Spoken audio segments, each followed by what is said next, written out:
हाँ, तो T beam के लिए क्या होता था हमारा, B F is equal to L not by six plus B W plus six D F. ठीक है, और एल बीम के लिए क्या होता था, L not by twelve plus B W plus three D F.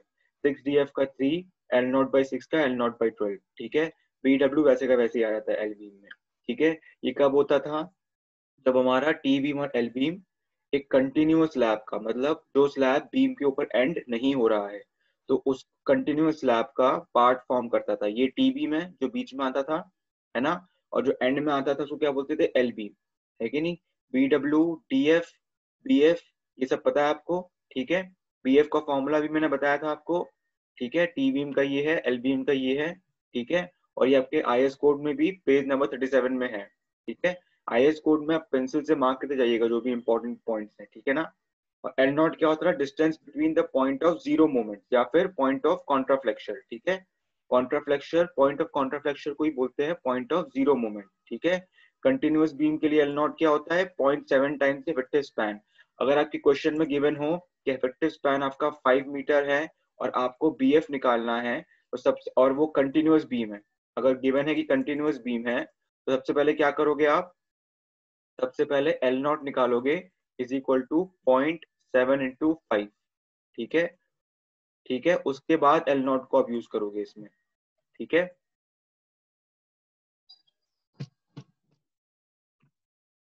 ठीक है, चलिए, तो ये क्लियर हो गया आपको। ठीक है, उसके बाद आइसोलेटेड टी बीम, यहाँ पे टी बीम किसी कंटिन्यूअस स्लैब का पार्ट नहीं फॉर्म कर रहा है और वो आइसोलेटेड है, तो वहां पर क्या होता था, L naught upon L not by B plus four plus B W. और अगर आपको एल बीम के लिए चाहिए तो बी डब्ल्यू वैसे का वैसे ही आ गया, एल नॉट की जगह एल नॉट का हाफ आ गया। ठीक है, हाफ एल नॉट। ठीक है, तो ये चार फॉर्मुलेस थे, ये चार फॉर्मुलेस, और जो भी टर्म्स यूज होते हैं टी बीम में वो सब आपको ध्यान रखना है। ठीक है, उसके बाद इन्वर्टेड टी बीम की मैंने बात की थी हमने। ठीक है, इन्वर्टेड टी बीम में सेकंड केस तो था सबसे इंपॉर्टेंट था, वो क्या था, जब हम लोग कैनपी, कैनपी मतलब मैंने बताया था कैनपी क्या होता है। ठीक है, तो कैनपी में जब हम यूज करते हैं तो क्या होता है, हमारा कैंटिलीवर एक्शन होता है। कौन सा एक्शन होता है, कैंटिलीवर एक्शन। कैंटिलीवर ऐसे बेंड करता है तो नीचे आपका कंप्रेशन होता है, ठीक है नहीं, तो नीचे कंप्रेशन हो रहा है, इस बीम के नीचे कंप्रेशन हो रहा है, तो नीचे ही आके हमारा स्लैब जुड़ रहा है। ठीक है, तो ये, इसने कंप्रेशन एरिया को बढ़ा दिया। ठीक है, कंप्रेशन एरिया को बढ़ा दिया तो कंप्रेशन फोर्स भी बढ़ जाएगा। ठीक है, तो ये आपका आरसीसी के पॉइंट ऑफ व्यू से बढ़िया कॉन्सेप्ट है। ठीक है, कि कैंटिलीवर एक्शन अगर हो रहा है तो वहां पे स्लैब आपका नीचे आके जुड़ रहा है। ठीक है, मैंने एग्जांपल भी दिया था कि कहाँ पर आप ऐसी चीजें देख सकते हो। ठीक है, आपके जो छज्जे होते हैं, छज्जे में जनरली ऐसा इन्वर्टेड टी बीम यूज होता है। ठीक है, फिर मैंने आपको एक्सप्लेन किया था कैसे ये वाला जो कॉन्फ़िगरेशन है वो बेटर है, क्योंकि यहाँ पे कैंटिलीवर एक्शन हो रहा है तो नीचे कंप्रेशन हो रहा है। ठीक है, चलिए, तो टीवी आपका यहीं पे खत्म होता है। ठीक है, बाकी मैं आपको एक असाइनमेंट दूंगा जिसमें टी बीम और वन वे स्लैब दोनों होगा। ठीक है, वन वे स्लैब आज पढ़ेंगे हम, तो उससे आपका टी बीम और वन वे स्लैब दोनों क्लियर हो जाएगा। ठीक है, चलिए, तो मैं स्लाइड शो स्टार्ट करता हूँ। ठीक है, वन वे स्लैब पढ़ेंगे आज हम लोग।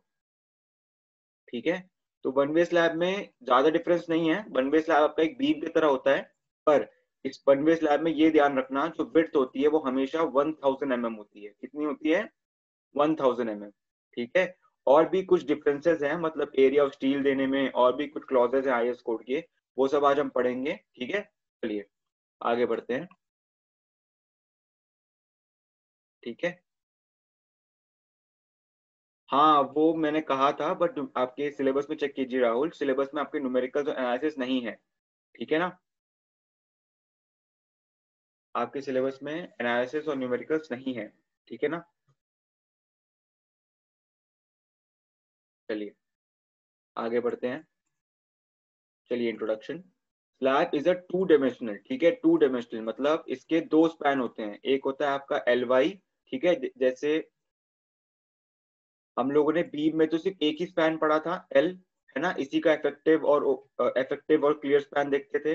ठीक है, पर स्लैब में आपके दो स्पैन होते हैं, एक एक्स डायरेक्शन में एल एक्स और एक वाई डायरेक्शन में एल वाई। ठीक है, क्या होता है ये सब समझेंगे हम आगे जाके। ठीक है, जैसे हम समझ लीजिए ये स्लैब है आपका। ठीक है, ये स्लैब है आपका, तो एक्स डायरेक्शन में जो लेंथ है उसको हम बोलेंगे एल एक्स, और वाई डायरेक्शन में जो लेंथ है उसको हम बोलेंगे एल वाई।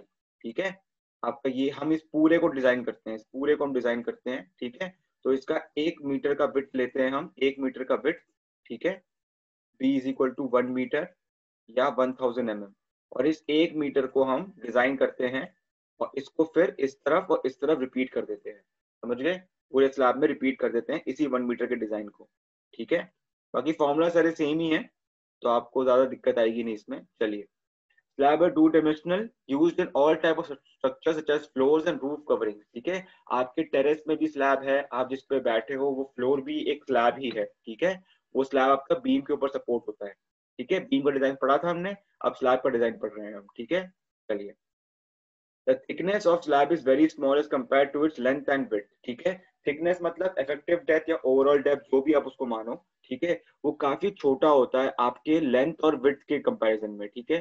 तो स्लैब का लेंथ या विड्थ होता है वो काफी लंबा होता है, ठीक है। उसके कंपैरिजन में थिकनेस आपकी स्लैब की 150 mm, 180 mm, 200 mm, 250 mm से ज्यादा नहीं होता, ठीक है। आपको याद होगा बीम हमारे काफी ज्यादा डेप्थ के होते थे, 450 mm, 500 mm, और आपके स्लैब की डेप्थ जो होती है वो काफी छोटी होती है, 200 mm, 250 mm at the max, ठीक है। उतनी उतनी होती है, ठीक है। चलिए, slabs are classified on the basis of L Y by L X ratio, ठीक है। एल वाई मैंने बताया था, दो स्पैन होते हैं, आपके वाई डायरेक्शन में उसकी लेंथ और आपके एक्स डायरेक्शन में उसकी लेंथ, ठीक है। L Y by L X, ठीक है। L Y by L X एक रेशियो होता है जो आपको हमेशा निकालना है क्वेश्चन में, ठीक है। अगर वो रेशियो ग्रेटर देन 2 होता है, ठीक है, तो उसको हम बोलते हैं वन वे स्लैब। क्या बोलते हैं उसको? वन वे स्लैब, ठीक है। L Y by L X greater than 2 मतलब एल वाई जो है वो आपके एल एक्स के 2 गुना से भी ज्यादा है, तो उससे क्या होगा, आपका बेंडिंग जो होगा सिर्फ एल एक्स डायरेक्शन में ज्यादा होगा, ठीक है। और अगर लेस देन 2.0 है तो उसको बोलते हैं टू वे स्लैब, ठीक है। आपका सिर्फ वन वे स्लैब का एनालिसिस और आपका न्यूमेरिकल आएंगे, टू वे स्लैब का एनालिसिस या न्यूमेरिकल नहीं है आपके सिलेबस में, ठीक है। टू वे स्लैब में थ्योरेटिकली आपको बता दूंगा, ठीक है, पर इसके न्यूमेरिकल्स आपके सिलेबस में नहीं है, सिर्फ वन वे स्लैब आपका इंपॉर्टेंट है, ठीक है। वन वे स्लैब आपका इंपॉर्टेंट है, इसके न्यूमेरिकल एनालिसिस डिजाइन सब कुछ आएगा, ठीक है। टू वे स्लैब सिर्फ थ्योरी के लिए इंपॉर्टेंट है, जितना इंपॉर्टेंट है बता दूंगा आपको, ठीक है। आज हम वन वे स्लैब पढ़ेंगे पहले, ठीक है। चलिए, वन वे स्लैब और टू वे स्लैब, दो टाइप के स्लैब होते हैं, किस चीज पे डिपेंड करते हैं वो, L Y by L X ratio पे, length of longer span L Y divided by length of shorter span L X, ठीक है। एल वाई आपका लॉन्गर स्पैन होता है, ठीक है, लॉन्ग मतलब तो ज्यादा लंबा स्पैन है, ठीक है, और एल एक्स आपका शॉर्टर स्पैन होता है, ठीक है। आपको हमेशा ये ध्यान रखना है, आपकी जो भी डिजाइनिंग होती है वो एल एक्स पे ही डिपेंड करती है, ठीक है। L Y by L X, L Y सिर्फ ये रेशियो निकालने के लिए यूज होता है, वरना आपका जो भी मोमेंट वगैरह निकालते हो, जो भी आप डिफ्लेक्शन चेक करोगे, आप चीयर निकालोगे, बेंडिंग मोमेंट निकालोगे, सब और सब का सब एल एक्स पे डिपेंड करेगा, ठीक है। तो आपका शॉर्टर स्पैन है, कौन सा स्पैन है? शॉर्टर स्पैन, ठीक है। जैसे अगर आपको क्वेश्चन में गिवन रहेगा कि एक स्लैब है 3 मीटर क्रॉस 5 मीटर, ठीक है, तो फटाफट बताओ चैट पे इसमें एल एक्स कौन सा है। हमारा स्लैब है 3 मीटर क्रॉस 5 मीटर का, तो इसमें बताओ एलेक्स की वैल्यू क्या है, बताओ एलेक्स कौन सा है इनमें से, 3 मीटर है कि 5 मीटर, जल्दी बताओ चैट पे, जल्दी बताओ चैट पे, एलेक्स कौन सा है, एलेक्स कौन सा है बताओ, एलेक्स क्या है इसमें और एल वाई क्या है इसमें? 3 मीटर, बिल्कुल सही, ठीक है। और एल वाई बाई एलेक्स का रेशियो निकालो और बताओ ये टू वे स्लैब है वन वे स्लैब है, फटाफट बताओ। एल वाई बाई एलेक्स का रेशियो निकालो, फटाफट बताओ ये टू वे स्लैब है वन वे स्लैब, फटाफट बताओ इसको।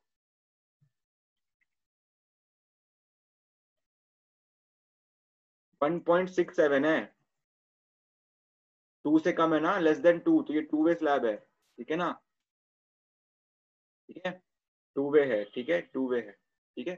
चलिए, कोई दिक्कत नहीं है, समझ में आ जाएगा सबको, ठीक है। चलिए, समझ में आ गया एल बाई एल एक्स का। चलिए, चलिए, वन वे स्लैब और दो slabs in which L Y by L X ratio is greater than 2, greater than 2, ठीक है, 2 से ज्यादा है वन वे स्लैब, ठीक है। तो इसमें क्या होगा आपका, ये देखिए, ऐसे ये है आपका, ठीक है, ठीक है, समझ लीजिए ये छोटा वाला जो है ये एल एक्स है और ये एल वाई है, ठीक है। एल वाई आपको देख के लग रहा है कि एल एक्स से काफी बड़ा है, एक बार रुकिए, हमें कंफ्यूजन रहेगी बेकार में, रुकिए, ये मान लेते हैं, मान लीजिए ये आपका स्लैब, ठीक है, ये आपका स्लैब है, ये आपका एल वाई है, ये आपका एल एक्स है। आपको दिख रहा है ना एल वाई इसमें काफी बड़ा है, एल वाई आपका एल एक्स से काफी बड़ा है और 2 गुने से भी ज्यादा बड़ा है, ठीक है। L Y by L X आपका 2 से ज्यादा है, ठीक है। तो इसमें आपकी जो बेंडिंग होगी, मेन जो बेंडिंग होगी वो एलएक्स के डायरेक्शन में होगी, ठीक है। इसी से हम डिजाइन करेंगे, ठीक है। देखिए कंफ्यूज मत होना, चाहे वन वे स्लैब हो चाहे टू वे स्लैब हो, डिजाइन आपका हमेशा एलएक्स के बेसिस पे ही होगा। एलएक्स कौन सा होता है? एलएक्स होता है आपका शॉर्टर स्पैन, ठीक है, शॉर्टर स्पैन, ठीक है। तो आपका शॉर्टर स्पैन होगा जो भी क्वेश्चन में गिवन, क्वेश्चन में ये नहीं गिवन होगा कि एलएक्स की वैल्यू ये है, एलवाई की वैल्यू ये है, आपका गिवन रहेगा 3x5 मीटर का है, तो उसमें से आपको एलएक्स चुनना है, जो शॉर्टर है वो एलएक्स होगा, और इसी के हिसाब से आपको बेंडिंग मोमेंट निकालनी है, इसी के हिसाब से आपको शेयर निकालना है, ठीक है, इसी के हिसाब से आपको डिफ्लेक्शन चेक करना है, ठीक है। सब कुछ एलएक्स के बेसिस पे ही होगा। एलवाई सिर्फ और सिर्फ ये रेशियो निकालने के लिए और असर्टन करने के लिए कि आपका ये वन वे स्लैब है कि टू वे स्लैब है, वरना एलवाई का जो आपका यूज है वो ज्यादा नहीं होता, ठीक है। एलएक्स ही आपका मेन डिजाइनिंग वैल्यू है, और एलएक्स कौन सा होता है? शॉर्टर स्पैन होता है, ठीक है। चलिए आगे बढ़ते हैं। This type of slab is also called slab spanning in one direction as the bending takes place only along the shorter span LX, ठीक है, मैंने बताया था आपको, ठीक है। जो बेंडिंग होती है वो शॉर्टर स्पैन के डायरेक्शन में ही होती है। अब आपको लगेगा सर जितना लंबा होगा स्पैन उतना ही तो ज्यादा डिफ्लेक्शन होगा उसमें, तो मैं आपको आगे जाके बताऊंगा कैसे हम सिर्फ शॉर्टर स्पैन के बारे में सोचते हैं और लॉन्गर स्पैन के बारे में नहीं सोचते हैं जब L/L x ratio greater than 2 होता है, ठीक है। आगे जाके समझाऊंगा मैं आपको, ठीक है। चलिए कंफ्यूज ना होना। Therefore, the main reinforcement is provided along the shorter span, ठीक है। हम LX के डायरेक्शन में AST प्रोवाइड करते हैं, AST एरिया ऑफ स्टील, ठीक है। एरिया ऑफ स्टील जो मेन reinforcement, इसमें दो टाइप के reinforcement होते हैं स्लैब में, एक होता है मेन reinforcement और एक होता है आपका डिस्ट्रीब्यूशन स्टील, ठीक है। तो मेन reinforcement आपका शॉर्टर स्पैन डायरेक्शन में ही प्रोवाइड करते हैं हम, इसमें वन वे स्लैब में, ठीक है। वन वे स्लैब में मेन reinforcement सिर्फ और सिर्फ शॉर्टर स्पैन डायरेक्शन में हम प्रोवाइड करते हैं, ठीक है। और जो लॉन्गर स्पैन है उसमें डिस्ट्रीब्यूशन स्टील देते हैं, वो क्या होता है इसलिए होता है बताऊंगा, ठीक है। और ये याद रखना, width of one way slab is taken as 1 metre 1000 mm for its analysis, ठीक है। तो जो भी आपके फॉर्मूलेस थे बीम वाले वही फॉर्मूले इसमें आएंगे, बस आपको विड्थ की जगह 1000 mm या 1 मीटर पुट करना है, ठीक है। अब कंफ्यूज ना होना कि क्वेश्चन में सर सिर्फ डेप्थ दी हुई है विड्थ नहीं गिवन है, तो अगर वो स्लैब है तो विड्थ 1000 mm होगा उसका, ठीक है।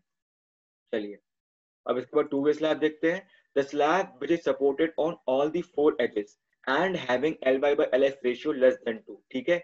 ये बहुत इंपॉर्टेंट है, on all the four edges, ठीक है। ऐसे ये आपका अगर स्लैब है, ठीक है, और ये सिर्फ और सिर्फ इस एज में और इस एज में सपोर्टेड है, यहाँ सपोर्टेड नहीं है, तो सिर्फ ऐसे ही बेंड करेगा, ठीक है। ऐसे तो बेंड कर नहीं पाएगा, ठीक है।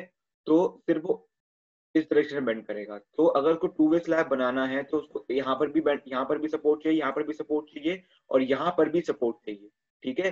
चारों एजेस में उसको सपोर्ट चाहिए उस स्लैब में, उसके बाद ही वो टू वे स्लैब बनेगा, ठीक है। आपके छत में देखोगे, छत में आपका जो स्लैब का जो सपोर्ट है वो चारों डायरेक्शन में वॉल सपोर्ट कर रही है उसको, ठीक है ना। अगर आप ऊपर देख पा रहे हो अपने टेरेस में, टेरेस का फ्लोर देखिए, वो रूफ देखिए अपना, वो चारों तरफ वॉल से सपोर्टेड है, ठीक है। और उसका L/L x रेशियो भी अगर देखेंगे, अगर आपका घर में कोई स्क्वायर रूम है तो L/L x रेशियो भी लेस देन 2 ही होगा, ठीक है। तो उस केस में वो टू वे स्लैब के कैटेगरी में आ जाता है, ठीक है। बाकी टू वे स्लैब को सिर्फ थ्योरेटिकली पढ़ना है, इसके न्यूमेरिकल या इसका एनालिसिस आपके सिलेबस में नहीं है, ठीक है। चलिए, two-way slab is also called slab spanning in two direction because bending takes place in both the direction. One way slab में क्या था, उसको हम बोलते थे two way, one way slab को हम बोलते थे slab spanning in one direction. क्यों? क्योंकि मेन जो बेंडिंग होती थी वो सिर्फ एक डायरेक्शन में, किसके डायरेक्शन में होती थी? शॉर्टर स्पैन के डायरेक्शन में होती थी, ठीक है, LX के डायरेक्शन में। पर टू वे स्लैब में आपके दोनों डायरेक्शन में बेंडिंग होती है, ठीक है। To way slab one way slab के डिफरेंस है, कुछ पता होना चाहिए, क्वेश्चन आ सकता है आराम से कि टू वे स्लैब और वन वे स्लैब के बीच में डिफरेंशिएट कीजिए, ठीक है। तो पहला डिफरेंस ये हो गया कि L/L x ratio two way slab का लेस देन 2 होता है, ठीक है। वो slab spanning in two direction होता है एंड बेंडिंग उसमें बोथ डायरेक्शन में होती है, ठीक है, दोनों डायरेक्शन में बेंडिंग होती है, ठीक है। ये तीन डिफरेंस आ गए आपके टू वे और वन वे स्लैब में अभी तक, ठीक है। उसके बाद चौथा डिफरेंस ये है, वन वे स्लैब में क्या होता था, सिर्फ और सिर्फ शॉर्टर डायरेक्शन के तरफ हम लोग मेन रीइंफोर्समेंट देते थे, बट यहाँ पर मेन रीइंफोर्समेंट दोनों डायरेक्शन में देते हैं, एक्स डायरेक्शन में भी और वाई डायरेक्शन में भी, ठीक है। चलिए, तो 4 डिफरेंसेस मैंने बता दिए अभी तक, ठीक है ना, पता होना चाहिए, असाइनमेंट में क्वेश्चन दूंगा मैं, ठीक है। ये सब डिफरेंस चाहिए मुझे उसमें, ठीक है। चलिए, समझ में आ गया आपको ये? ठीक है, आप डायग्राम से देखेंगे one way slab, to way slab, ठीक है। ये देखिए वन वे स्लैब, ये लेफ्ट में आप देखिए ये है वन वे स्लैब आपका, ठीक है। इसमें देखिए आपका सपोर्ट सिर्फ दो डायरेक्शन में है, तो दो डायरेक्शन में सपोर्ट है और L by L X greater than 2 है, ठीक है। जिसके कारण वर्ष क्या हो रहा है, सिर्फ एल एक्स जो बेंडिंग हो रही है वो एल एक्स डायरेक्शन में ही ज्यादा हो रही है, ठीक है। वाई में भी होगी, थोड़ी बहुत होगी, बट बहुत नेग्लेजिबल होगी वो, ठीक है। बहुत नेग्लेजिबल बेंडिंग होगी, ठीक है ना। वो बेंडिंग को आप ऑलमोस्ट नेग्लेक्ट करते हैं आप, ठीक है। सिर्फ और सिर्फ एल एक्स डायरेक्शन में बेंडिंग होगी, ऐसे करके बेंडिंग होगी इसमें, ठीक है। ये बेंडिंग यहाँ पे गिवन नहीं है। और टू वे स्लैब में देखिए, टू वे स्लैब में एक तो L Y by L X less than 2 होता है, ठीक है। ये डायग्राम भी चाहिए मुझे उस आंसर में, ठीक है। और बेंडिंग दो डायरेक्शन में टेक प्लेस करती है, ठीक है। अगर चारों ओर सपोर्ट है तो ऐसे ही बेंड करेगा ये इन सपोर्ट के बीच में, और ऐसे ही बेंड करेगा ये इन सपोर्ट के बीच में, ठीक है। तो ये डायग्राम समझ में आ गया ना। ये टू वे स्लैब है, वन वे स्लैब है, ठीक है। तो अगर आप डायग्राम बना लोगे ना तो आपकी तीन चार डिफरेंसेस तो आपको डायग्राम से याद हो जाएंगे, ठीक है ना। तो आरसीसी में डायग्राम बना के क्वेश्चंस को याद किया करिए, ज्यादा बढ़िया रहता है, ठीक है। तो ये one way slab, to way slab को डिफरेंसेस हैं, ठीक है। काफी अच्छे से लिखा हुआ है इसमें, ठीक है। चलिए आगे बढ़ते हैं, ठीक है। चलिए अब ये बहुत इंपॉर्टेंट है, ठीक है। लोड डिस्ट्रीब्यूशन इन स्लैब बहुत ज्यादा इंपॉर्टेंट, ध्यान से सुनना, ठीक है। बिल्कुल ध्यान से सुनना। सॉलिड मैकेनिक्स में भी जो हमें चीजें पढ़ी, डिफ्लेक्शन का वैल्यू वगैरह निकालने का, वो सब भी यहाँ पर यूज आएगा, ठीक है। बहुत ध्यान से पढ़ना, इसी समझ में आएगा कि क्यों बेंडिंग हम सिर्फ शॉर्टर स्पैन में ही लेते हैं वन वे स्लैब में, ठीक है। और इन जनरल भी क्यों हम सिर्फ शॉर्टर स्पैन को ही लेते हैं, एलेक्स को ही लेते हैं डिजाइनिंग में, ठीक है। उसका रीजन है ये वाला टॉपिक, ठीक है। लोड डिस्ट्रीब्यूशन, ठीक है। Consider a slab as shown in figure subject to uniformly distributed load W per unit area, ठीक है। समझ लीजिए ये आपका टू वे स्लैब है, ठीक है। LX डायरेक्शन में आपका कुछ लोड है, ठीक है, यूनिफॉर्मली डिस्ट्रीब्यूटेड लोड, समझ लीजिए उसका वैल्यू है WX, ठीक है। LY डायरेक्शन में जो लोड है उसको मान लीजिए WY, ठीक है। आपको ये तो पता है ना। एक चीज मैं आपको समझाता हूँ। सिंपली सपोर्टेड स्लैब में अगर यूनिफॉर्म डिस्ट्रीब्यूटेड लोड हुआ, ठीक है, और इसका इफेक्टिव स्पैन हुआ समझ लीजिए L, ठीक है, तो ऐसे बेंड करेगा ये तो पता, सबको पता है ना।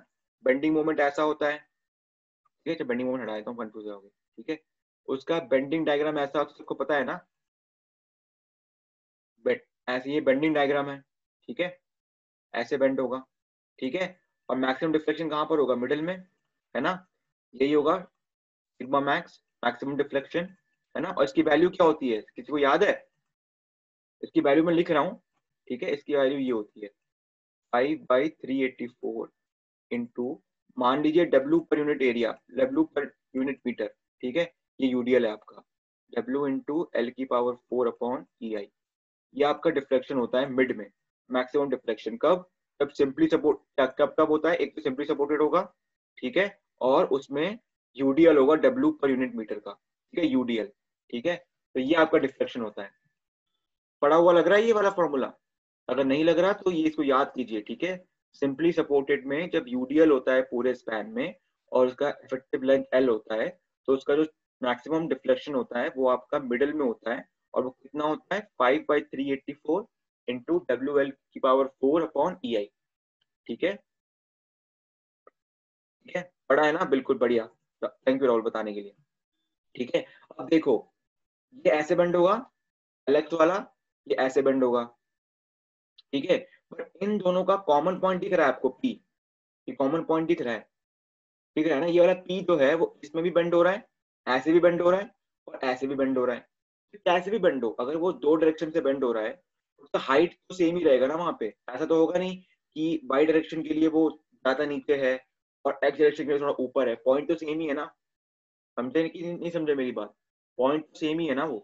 तो चाहे वो वाई डायरेक्शन में बेंड हो चाहे वो एक्स डायरेक्शन में बेंड हो, उसका डिफ्लेक्शन सेम ही रहेगा, है कि नहीं। तो इसी चीज को इक्वेट करके हम समझेंगे कि अगर टोटल लोड W है तो वो किस किस में डिवाइड हो रहा है, WX में और WY में, ठीक है। ये एक इक्वेशन है, पहला इक्वेशन।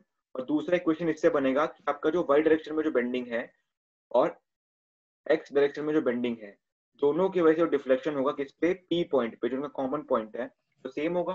तो उसको भी इक्वेट करेंगे तो उससे हमारा सेकंड इक्वेशन आएगा। इन दोनों को जब हम सॉल्व करेंगे तब पता लगेगा हमें कि WX बड़ा है कि WY बड़ा है, ठीक है। और जो भी बड़ा होगा ऑब्वियसली वही डिजाइन को सबसे ज्यादा मैटर करेगा, ठीक है। चलिए, ज्यादा कंफ्यूज नहीं करता हूँ आप लोगों को, तो कंफ्यूज हो रहे हो शायद आप, ठीक है। चलिए आगे बढ़ते हैं। ठीक है, where L Y is the longer span, L X is the shorter span. ठीक है, तो पता ही सबको। ठीक है, now considering two middle steps A B and C D of unit width L along L Y L X. ठीक है, ये ए बी है एल एक्स डायरेक्शन में और ये सी डी है आपका एल वाई डायरेक्शन में। ठीक है, दोनों का कॉमन पॉइंट वो कौन सा है, पी है कि नहीं, पी जिसकी बात कर रहा था मैं। ठीक है, let wy be the load carried by slab in the longer direction, ठीक है, and wx is the load carried by slab in shorter direction। ठीक है, मतलब स्लैब पे w लोड आया, वो आपका दो चीजों में डिवाइड हो गया, एक wx जो x डायरेक्शन में आया और wy जो y डायरेक्शन में गया। ठीक है, इन दोनों में डिवाइड हो गया। ठीक है, wx के डायरेक्शन में है, lx डायरेक्शन में, ly wy के डायरेक्शन में है, ly के डायरेक्शन में। ठीक है, तो सिंपली सपोर्टेड स्लैब, तो ये सिंपली सपोर्टेड बीम की तरह ही तो हो गया। एल एल वाई डायरेक्शन में सिंपली सपोर्टेड बीम है एल वाई वाले स्पैन का, और इस पर डब्ल्यू वाई का लोड है यूडीएल, और एक्स डायरेक्शन में सिंपली सपोर्टेड है वो एल एक्स स्पैन का, और उसमें यूडीएल है डब्ल्यू एक्स का। ठीक है, तो इन दोनों का जो डिफ्लेक्शन होगा, इन दोनों का डिफ्लेक्शन निकालेंगे हम, इन दोनों का डिफ्लेक्शन आपका पी पॉइंट पे सेम होगा, है ना, क्योंकि दोनों का कॉमन पॉइंट है ये।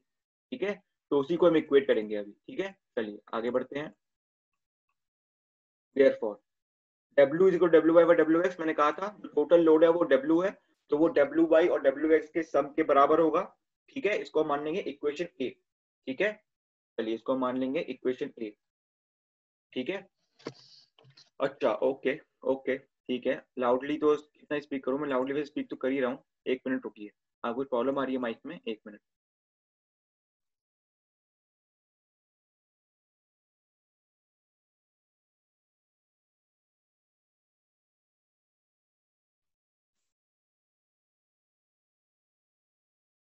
अब आवाज ठीक आ रही है, आवाज ठीक आ रही है ना।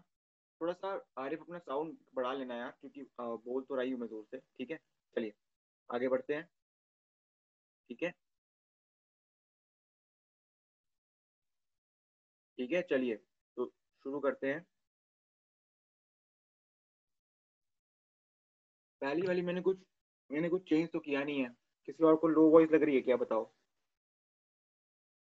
और बताओ चैट पे किसी को लग रही है कि वॉइस लो है। अब ठीक है,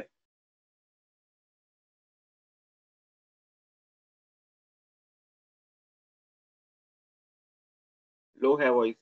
ठीक है, एक काम कीजिए ना, ये वाला देखो सेशन टू तो होगा ही, सेशन टू में मैं चेंज कर दूंगा इसको। ठीक है, सेशन टू को जोर से बोल ही रहा हूँ यार मैं, वो आवाज ही नहीं आई मेरे ख्याल से ठीक से। सेशन टू में मैं ठीक से बोलूंगा। सेशन टू में मैं माइक को चेंज करने की कोशिश करूंगा। ठीक है, सेशन वन में अभी आप थोड़ा सा इसको, थोड़ा सा इसके साथ सह लीजिए इस चीज को। ठीक है, देखिए राहुल, मैंने आपको बताया ना, कैसे कैसे कैसे नहीं होगा बताओ।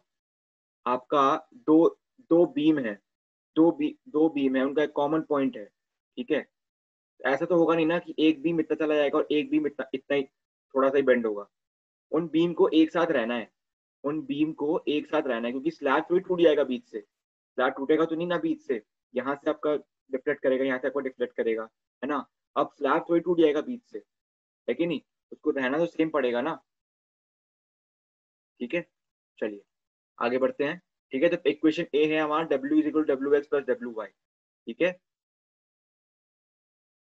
ठीक है, चलो उसके बाद आपका दूसरा मैंने क्या बताया था, डिफ्लेक्शन आपका पी पॉइंट पे सेम रहेगा। ठीक है, तो क्या होगा, deflection of centre point P is given by delta P pi by 384 W x into L X की पावर 4 अपॉन ई आई। किसके लिए, ए बी के लिए। ए बी कौन सा स्पैन स्ट्रिप था हमारा, जो एल एक्स डायरेक्शन में स्पैन कर रहा था। ठीक है, उसके बाद हमारा डेल्टा पी वो क्या है, 5/384 W Y into L Y की पावर 4 अपॉन ई आई। किसके लिए, सीडी स्ट्रिप के लिए। सीडी स्ट्रिप कौन से स्पैन में था, एल वाई डायरेक्शन में। ठीक है, एल वाई डायरेक्शन में यूडीएल क्या था हमारा, डब्ल्यू वाई था। ठीक है, समझ में आ गया। अब इन दोनों को हम इक्वेट करेंगे। ठीक है, चलिए अब इन दोनों को हमने इक्वेट किया, इससे हमारा क्या आएगा, इससे हमारा W X and W Y के बीच में रिलेशन आएगा, है कि नहीं, क्योंकि 5/384 कट जाएगा, एल ई आई कट जाएगा, तो डब्ल्यू एक्स क्या हो जाएगा, W X is equal to W Y into L Y upon L X की पावर 4, है कि नहीं, ये आएगा। अब मैंने बताया था एल वाई तो एल एक्स से बड़ा होता है, बताया था मैंने, एल वाई कौन सा होता है, लॉन्गर स्पैन होता है ना। एक मिनट, एल वाई क्या होता है आपका, लॉन्गर स्पैन होता है कि नहीं। तो इससे क्या पता चल रहा है, मैं बताओ इससे क्या पता चल रहा है, इससे हमें ये पता चल रहा है कि डब्ल्यू एक्स जो है वो डब्ल्यू वाई से बड़ा है कि नहीं। और ये पावर 4 है, समझ रहे हो। अगर वो 1 पॉइंट समझ लो, अगर 1.5 भी है, अगर L Y by L X का रेशियो, तो 1.5 की पावर 4 करोगे तो वो बहुत ज्यादा हो जाएगा, समझ रहे हो। तो इसका मतलब है डब्ल्यू एक्स जो है वो डब्ल्यू वाई से काफी ज्यादा है, ठीक है। इसलिए हम डिजाइन के लिए हमेशा शॉर्टर स्पैन की वैल्यू यूज करते हैं, ठीक है, एल एक्स की वैल्यू यूज करते हैं। समझ में आ गया। तो लोड डिस्ट्रीब्यूशन ऐसे हो रहा है सब। लोड डिस्ट्रीब्यूशन का कॉन्सेप्ट समझ में आया? कोई भी डाउट है इसमें? इसका पूरे 10 का क्वेश्चन आ सकता है आराम से, ठीक है। उसमें आपको ये डायग्राम बनाना है, ठीक है, चारों ओर सपोर्ट देने हैं उसको, ठीक है। एल एक्स एल वाई का नॉमेनक्लेचर देना है, ठीक है। फिर बताना है W is equal to W X plus W Y, ठीक है, ठीक है। उसके बाद आपको दोनों का डिप्रेशन निकालना है, कहाँ पर, पी पे, और उसको इक्वेट करना है। उसके बाद आपका डब्ल्यू एक्स और डब्ल्यू वाई के बीच में, डब्ल्यू एक्स और डब्ल्यू वाई के बीच में आपको रिलेशन निकालना है, ठीक है। ये डिफ्लेक्शन हमने इक्वेट किया, ठीक है। ई आई और ई आई कट जाएगा, 5/384 5/384 कट जाएगा, ठीक है। तो W X is equal to W Y into L Y by L X की पावर 4, ठीक है। ये आ जाएगा। ये बहुत ही इंपॉर्टेंट इक्वेशन है, ठीक है। सबको याद याद तो क्या है, आपको डिराइव भी करना आना चाहिए और याद भी होना चाहिए, ठीक है। इसी से आप बता पाओगे कि क्यों हम लोग सिर्फ शॉर्टर स्पैन डायरेक्शन में ही डिजाइनिंग मेनली करते हैं वन बेस लैब में, ठीक है। चलिए आगे बढ़ते हैं, ठीक है। तो W X by W Y, तो W X equal W Y into L Y by L X की power 4, L Y by L X की पावर 4, ठीक है। समझ में आ गया सबको ना, ठीक है।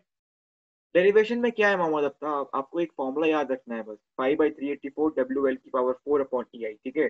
डेरिवेशन आ सकता है, ठीक है, कोई मनाही नहीं है उसमें। डेरिवेशन बहुत सिंपल डेरिवेशन है। आपको ये डायग्राम याद होना चाहिए, एल बाई एल एक्स याद होना चाहिए, ठीक है। और ये जो आपका डिफ्लेक्शन का फॉर्मूला है वो याद होना चाहिए, ठीक है। बस आपका फॉर्मूला सीधा डिराइव हो जाएगा, ठीक है। चलिए आगे बढ़ते हैं। तो ये वाला कॉन्सेप्ट समझ में आ गया ना, ये रिजल्ट है इस कॉन्सेप्ट का, ठीक है। चलिए आगे बढ़ते हैं, चलिए, ठीक है। Substituting the value of W X in equation A. Equation A क्या था हमारा, W is equal to W X plus W Y, ये था इक्वेशन ए, है कि नहीं। तो इसमें डब्ल्यू एक्स की जगह क्या पुट कर देंगे हम, W Y into L Y by L X की पावर 4, अभी डिराइव किया था हमने, ठीक है। तो वो हमने पुट कर दिया, ठीक है। ये पुट कर दिया, ये पुट कर दिया, ठीक है। तो इसमें क्या आ जाएगा, डब्ल्यू वाई कॉमन निकाल लीजिए, तो क्या आ जाएगा, डब्ल्यू वाई कॉमन निकाल लिया, 1 plus L Y by L X की पावर 4, ठीक है, इज इक्वल टू डब्ल्यू। तो इसको आप डब्ल्यू के नीचे भेज देंगे तो डब्ल्यू वाई का वैल्यू आ जाएगा किसके टर्म्स में, डब्ल्यू के टर्म में, ठीक है। तो अगर डब्ल्यू वाई का आंसर अगर आ गया डब्ल्यू के टर्म में, तो आपका डब्ल्यू एक्स का भी वैल्यू आ जाएगा, है कि नहीं। चलिए आगे बढ़ते हैं, उसी से डिराइव हो रही है, ठीक है।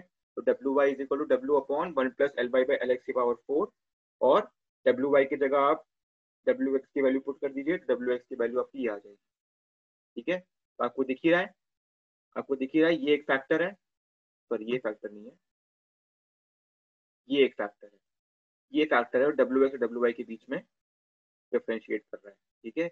और इसी फैक्टर की वजह से डब्ल्यू एक्स जो है हमारा डब्ल्यू वाई से बड़ा होता है, ठीक है, ठीक है। शुभम एलेक्स से क्यों करते हैं, पिछले आधे घंटे से वही पढ़ा रहा हूँ शुभम, कि एलेक्स से क्यों करते हैं। आपको अभी भी समझ नहीं आ रहा तो ये देखिए, इससे क्या समझाऊँ मैं। डब्ल्यू एक्स आपका डब्ल्यू वाई से काफी ज्यादा बड़ा होता है, डब्ल्यू एक्स आपका डब्ल्यू वाई से बड़ा होता है, ठीक है। कितना बड़ा होता है वो मैंने बताया आपको, W X is equal to W Y into L Y by L X की पावर 4, ठीक है। और एल वाई आपका एल एक्स से बड़ा होता है, ठीक है, और यहाँ पर पावर 4 है, इसका मतलब है डब्ल्यू एक्स डब्ल्यू वाई से काफी ज्यादा बड़ा है, ठीक है। इसलिए हम डब्ल्यू एक्स के टर्म्स में ही डिजाइनिंग करते हैं, ठीक है। इस और कोई डाउट है इसमें, बताओ, इस कॉन्सेप्ट में जल्दी बताओ, कोई डाउट है। पूरा समराइज कर दिया मैंने आपके सामने शुभम, देखो इसको। किसी और कोई डाउट है, आगे बढ़ेंगे इसके बाद।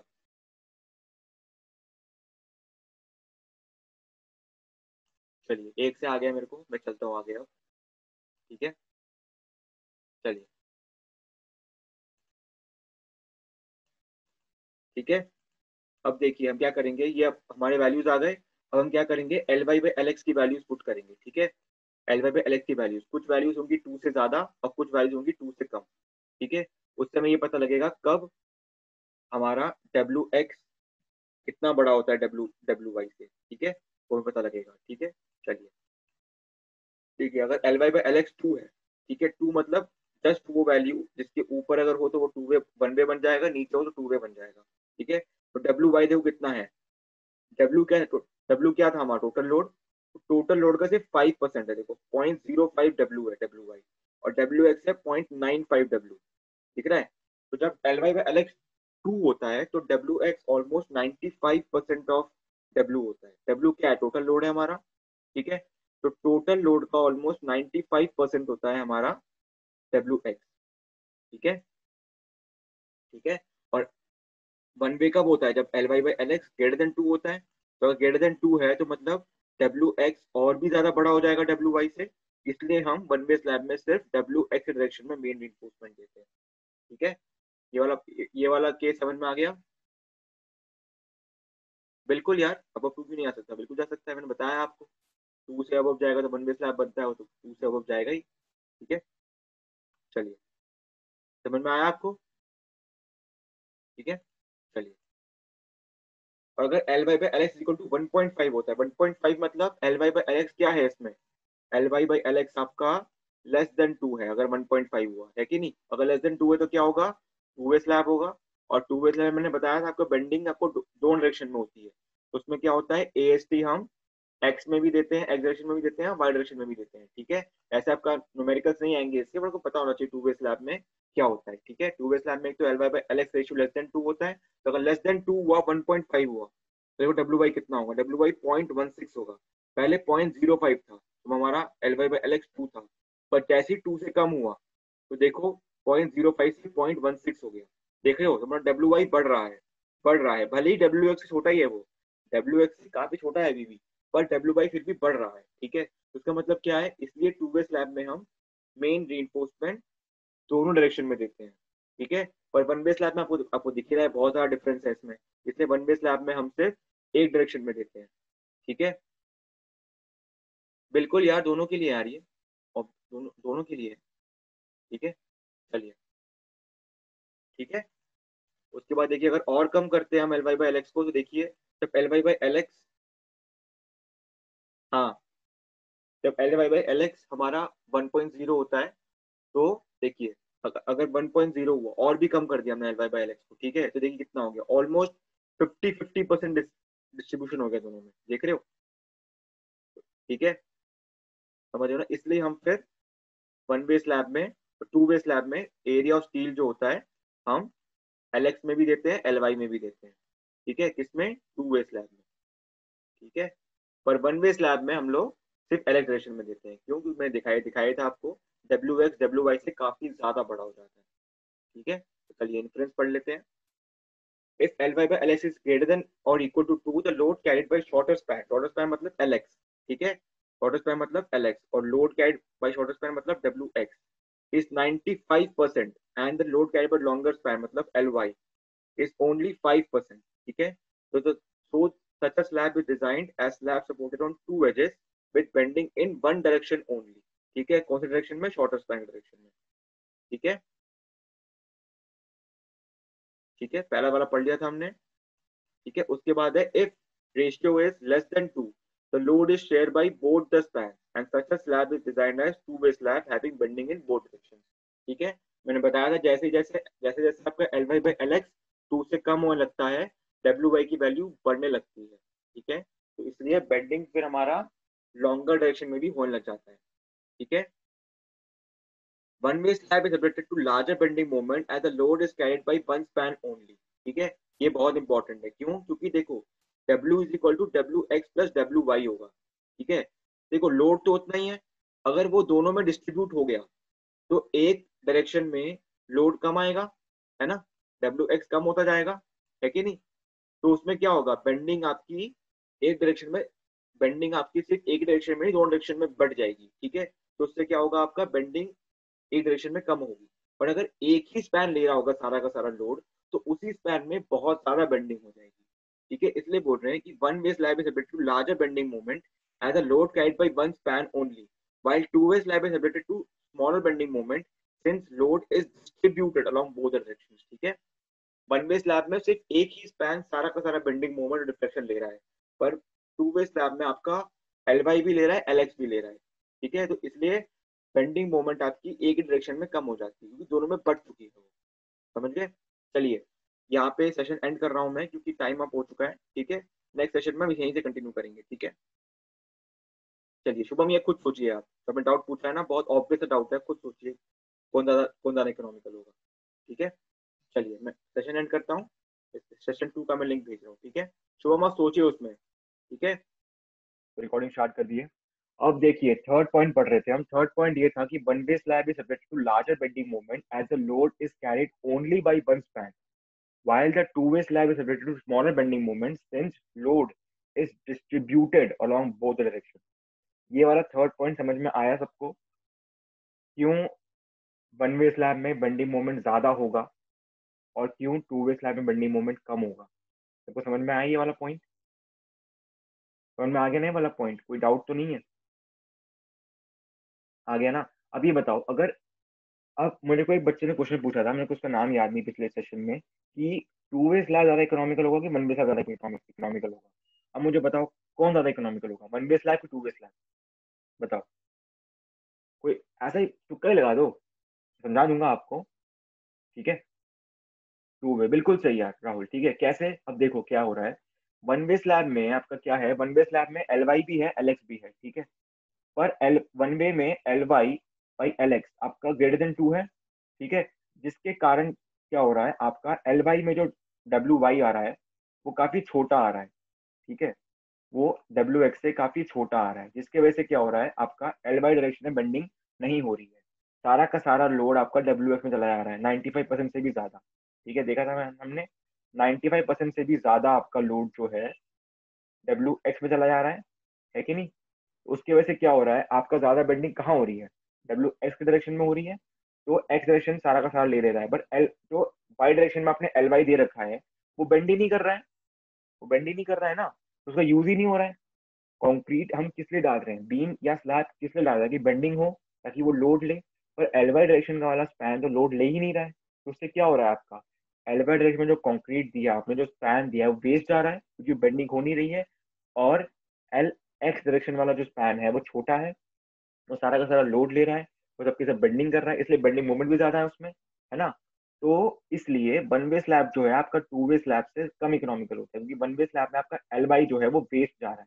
ठीक है, वो बेंडिंग हो ही नहीं रही है उसमें। ठीक है, इसलिए देखोगे जो भी स्लैब आपका होता है, वो जनरली डिजाइनर ट्राई करता है कि इसमें L Y by L X ratio जो हो वो लेस देन टू हो, ताकि वो टू वे स्लैब जैसा एक्ट करे। ठीक है, इसलिए two way slab is more economical than one way slab. ठीक है, चलिए, the depth of one way slab is more than depth of two way slab. आपको पता है डेप्थ कैसे निकालते हैं? डेप्थ का क्राइटेरिया क्या है? डेप्थ बेंडिंग मोमेंट से निकालते हैं डेप्थ, है ना?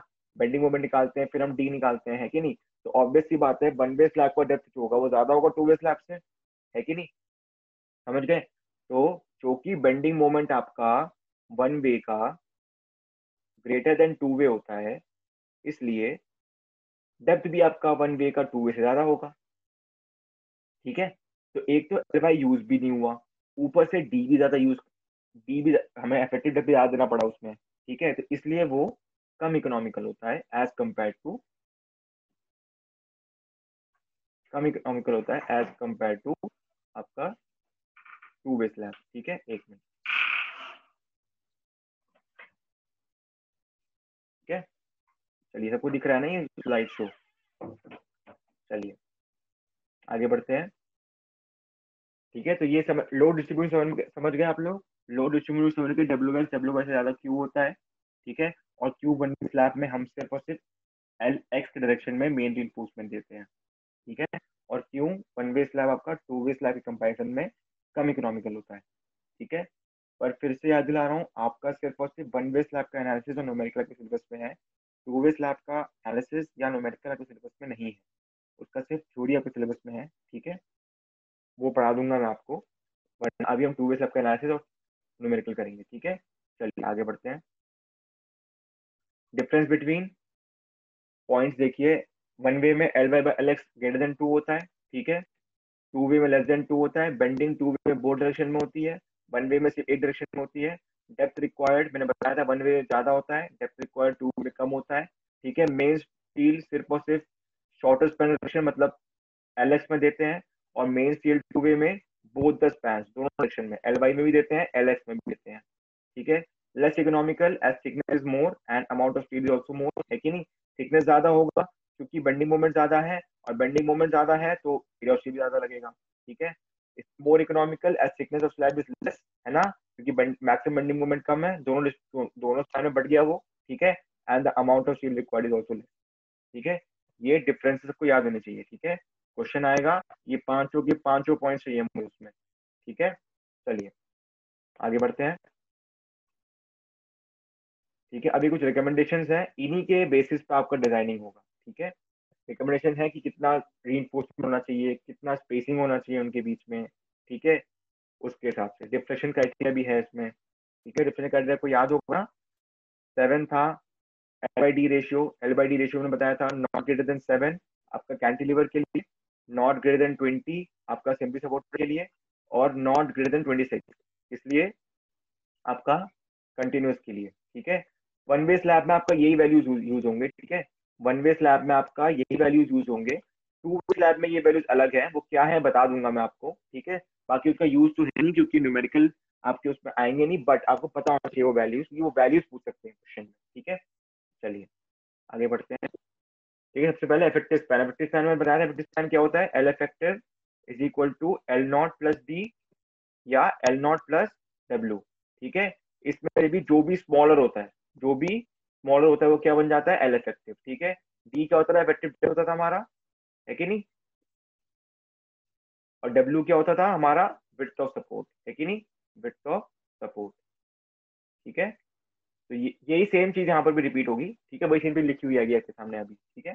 चलिए, और सिंपली सपोर्टेड स्लैब, ठीक है, ये सिंपली सपोर्टेड स्लैब के लिए था, ठीक है, मैं आपको याद है, उसके बाद मैंने कंटिन्यूस स्लैब के लिए बताया था, कंटिन्यूस बीम के लिए, तो वही कंटिन्यूस बीम के लिए जो मैंने बताया था वही आपका कंटिन्यूस स्लैब में रिपीट हो जाएगा, ठीक है।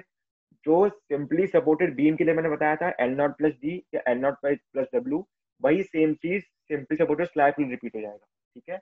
Effective span is taken as smaller of the following, ठीक है, सेंटर ऑफ सपोर्ट, ठीक है, इसका मतलब क्या हुआ, एल नॉट प्लस डब्ल्यू, ठीक है, या फिर क्लियर डिस्टेंस, यही होता है एल क्लियर, है कि नहीं, clear distance between the support plus the effective depth, ठीक है, मतलब एल नॉट प्लस डी, ठीक है। इसमें से जो भी आपका स्मॉलर है, ठीक है, वो आपको क्या हो जाएगा, इफेक्टिव स्पैन हो जाएगा, इसके लिए सिंपली सपोर्टेड स्लैब के लिए, ठीक है। चलिए आगे बढ़ते हैं, फिर क्या था आपका कंटिन्यूस बीम था, तो वैसे ही आपका यहाँ पर आ गई कंटिन्यूस स्लैब, ठीक है। तो पहला क्या है, पहला केस मैंने बताया था, अगर आपका width of support 1/12 L clear का 1/12 से कम है, ठीक है, ठीक है, मतलब आपका जो विड्थ ऑफ सपोर्ट है is less than L not by 12, ठीक है, width of support is less than L not by 12, ठीक है, subject to a maximum of 600 mm को याद होगा, ठीक है, 600 mm या फिर एल नॉट बाई 12, जो भी छोटा है उससे कम है अगर, ठीक है, उससे क्या है, कम, तो क्या होगा इफेक्टिव स्पैन वही होगा जो हमने सिंपली सपोर्टर के लिए पढ़ा था, ठीक है। कंटिन्यूअस स्लैब के लिए अगर width of support less than L not by 12, L not क्या है आपका, क्लियर लेंथ, ठीक है, क्लियर लेंथ, ठीक है, एल नॉट बाई 12 से कम है तो आपका इफेक्टिव स्पैन वही होगा जो हमने सिंपली सपोर्टर के लिए पढ़ा है, ठीक है। पर यदि अगर आपका डब्ल्यू एल नॉट बाई 12 या 600 mm which ever is less, ठीक है, अगर आपका एल नॉट बाई 12 600 mm से ज्यादा हो गया, ठीक है, तो आप फिर 600 mm से कंपेयर करोगे किसको, विड्थ ऑफ सपोर्ट को, ठीक है। तो अगर विड्थ ऑफ सपोर्ट आपका 600 mm या फिर L not by 12 which ever is less उससे ज्यादा हो, तो इफेक्टिव स्पैन क्या होता है, सबको याद है ना, क्या होता था, फॉर एंड स्पैन या फिर इंटरमीडिएट स्पैन मतलब जैसे आपका ये आपका स्लैब है, ठीक है, ये आपका स्लैब जा रहा है जा रहा है जा रहा है, आगे जा रहा है, ये आगे गया, इंटरमीडिएट ये है आपका इंटरमीडिएट स्पैन मतलब बीच वाला स्पैन, है कि नहीं। इंटरमीडिएट स्पैन के लिए क्या होता था, इंटरमीडिएट स्पैन के लिए आपका होता था effective span shall be the clear span between the support, ठीक है, ये आपका इफेक्टिव स्पैन होता था, सबको याद है नहीं, आपका इंटरमीडिएट स्पैन के लिए, और एंड स्पैन के लिए समझ लीजिए अगर यहाँ पे खत्म हो रहा है आपका, तो एंड स्पैन के लिए क्या होता था आपको याद है, अगर ये आपका W है तो एंड स्पैन के लिए क्या होता था, एल नॉट प्लस D/2 या विड्थ ऑफ सपोर्ट का हाफ, ठीक है। और एंड स्पैन मतलब, एंड स्पैन मैंने बताया था आपको, ये आपकी बीम चली आ रही है दूर से कहीं, ठीक है, और यहाँ पर आपका एंड हो गया स्पैन का, ठीक है, और यहाँ पे इसका इफेक्टिव डेप्थ है D, ठीक है, और ये आपका विड्थ ऑफ सपोर्ट W, ठीक है, और ये आपका एल क्लियर है, ठीक है, एल नॉट या एल क्लियर, ठीक है।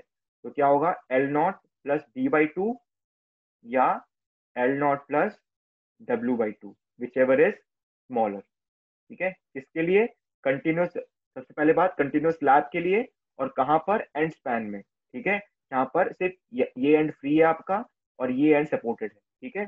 तो इसमें एल नॉट प्लस D/2 या L nought plus W/2 which ever is smaller, ठीक है। For end span with one end free and the other end continuous, the effective span shall be equal to clear span plus half the effective depth of slab or clear span plus half the width of discontinuous support, whichever is less, ठीक है। तो ये सब समझ में आया सबको? कुछ डाउट है तो बताओ, इंपॉर्टेंट है ये, बीम की तरह ही थे सारी चीजें, ठीक है, सब चीजें बीम की तरह ही थे, बस स्लैब आ गया इसमें पॉइंट नॉमेनक्लेचर में, बस और कोई डिफरेंस नहीं है। ये स्लाइड समझ में आया, ये स्लाइड इंपॉर्टेंट है, समझ में आ गया सबको? ठीक है,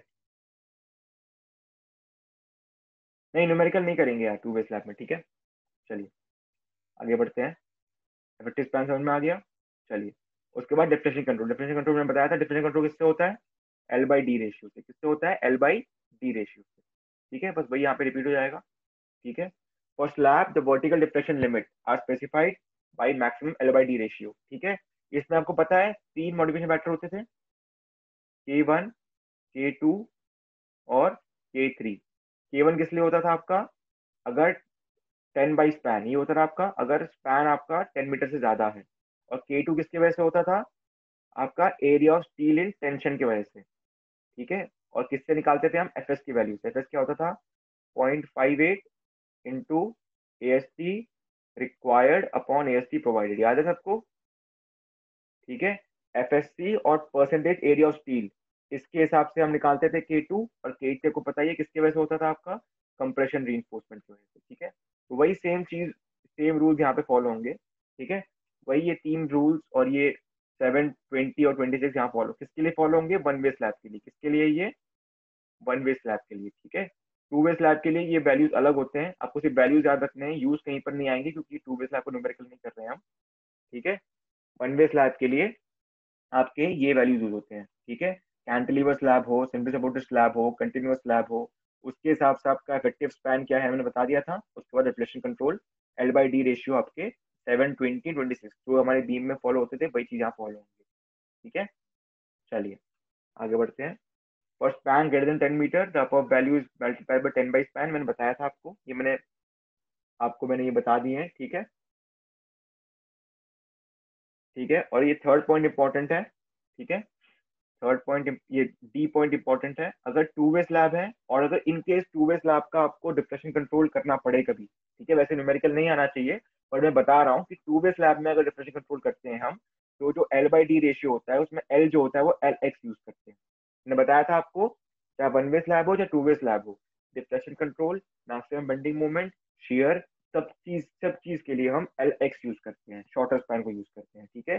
तो L/D रेशियो भी आपका वन वे स्लैब में तो पता ही है आपको LX यूज करेंगे, पर अगर टू वे स्लैब में कभी यूज करो, आगे जाके कभी टू वे स्लैब पढ़ो, अभी तो सिलेबस में नहीं है, आगे जाके कभी करो तो उसमें देखोगे LX यूज होता है उसमें, ठीक है, आपका इफेक्टिव स्पैन के लिए, ठीक है, इफेक्टिव डेप्थ रेशियो के लिए, ठीक है। चलिए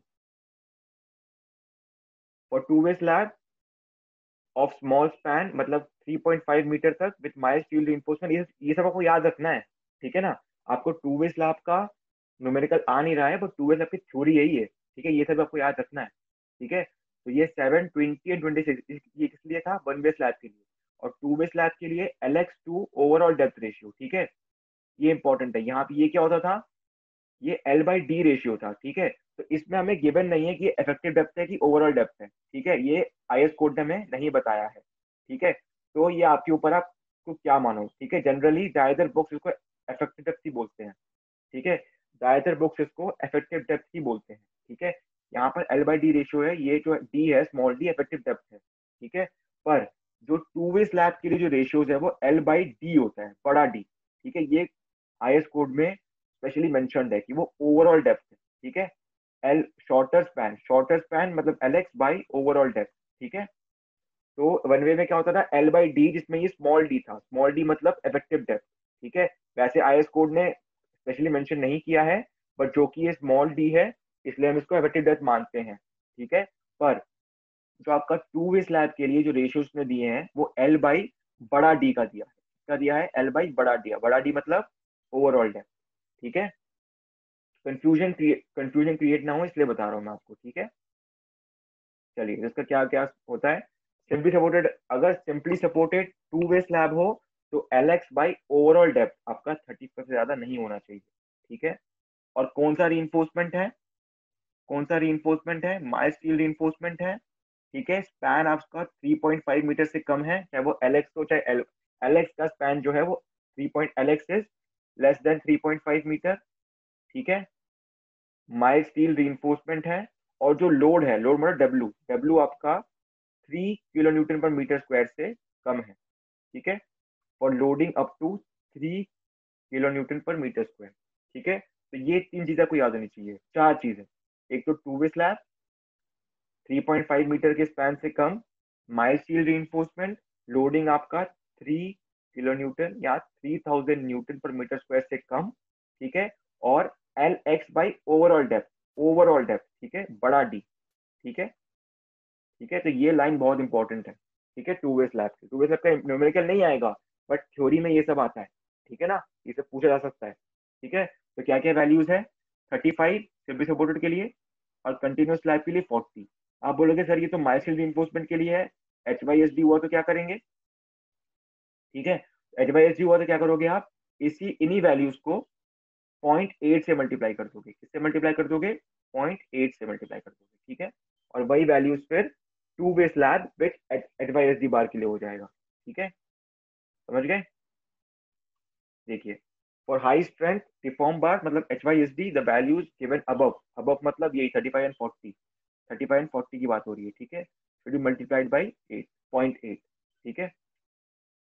समझ में आ गया ये वाला स्लाइड, किसी को डाउट है, चैट पे कोई डाउट है, एक आध बंदा बोल दो क्लियर है तो मैं आगे बढ़ जाऊंगा, ठीक है। आई थिंक क्लियर होना चाहिए, मैंने बता दिया काफी सही आपको, ठीक है। आपको बस ये ध्यान होना चाहिए कि वन वे स्लैब में L बाई इफेक्टिव डेप्थ होता है L बाई डी, 7, 20 एंड 26, ठीक है। और टू वे स्लैब के लिए up to 3.5 metre span with mild steel reinforcement, shorter span to overall depth ratio आपका होता है, ठीक है, L बाई बड़ा डी, ठीक है। लोड आपका टू वे स्लैब में इससे ज्यादा लोड नहीं आता है एक डायरेक्शन में, ठीक है शुभम, क्योंकि उसमें लोड डिस्ट्रीब्यूट हो जाता है, ठीक है। तो इसलिए ऐसे वाले केस नहीं आते हैं जिसमें आपके स्लैब में लोड आपका 3 kilo newton per metre square से ज्यादा हो, क्योंकि उसमें लोड इफेक्टिवली LY और LX दोनों में डिस्ट्रीब्यूट हो रहे हैं, ठीक है। तो इसलिए डिजाइन ही ऐसा किया जाता है कि इतना लोड ना आ पाए उससे, ठीक है शुभम। चलिए आगे बढ़ते हैं, ठीक है। उसके बाद है रीइंफोर्समेंट इन स्लैब, ठीक है, ये भी इंपॉर्टेंट है। सबसे पहली बात है मिनिमम रीइंफोर्समेंट, ठीक है। मिनिमम रीइंफोर्समेंट आपका 0.15% एंड 0.12%, क्या है ये चीज, AST मिनिमम जो होता है ना, परसेंटेज पता है कैसे निकालते हैं आपको, AST upon B into D, ठीक है। डी इफेक्टिव डेप्थ और B क्या है, 1 मीटर स्लैब के लिए, ठीक है। तो ये जो है आपका 0.15% या 0.12%, इससे कम नहीं होना चाहिए, ठीक है।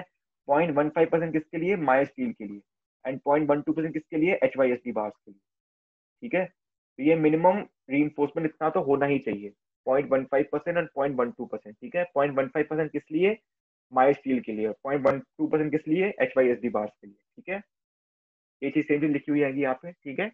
तो area of reinforcement in either direction, ठीक है, ईदर नहीं है ये, मैंने गलत लिख दिया यहाँ पे, ठीक है, ई है यहाँ पे, इन ईदर डायरेक्शन मतलब LY में भी और LX में भी, दोनों में, ठीक है, चाहे वन वे स्लैब हो चाहे टू वे स्लैब हो, ठीक है। In a slab should not be less than 0.15% of total cross section area, sorry हाँ, वो BD है, ठीक है, B बड़ा डी, इफेक्टिव डेप्थ नहीं है वो, BD है, ठीक है, B इंटू ओवरऑल डेप्थ, ठीक है। इसका 0.15% से कम नहीं होना चाहिए रीइंफोर्समेंट, ठीक है, of total cross section area in case of my steel reinforcement and 0.12% in case of HYSC reinforcement, ठीक है। इस लाइन में कोई डाउट नहीं आना चाहिए ऐसे तो, ठीक है, आया तो बता देना, ठीक है।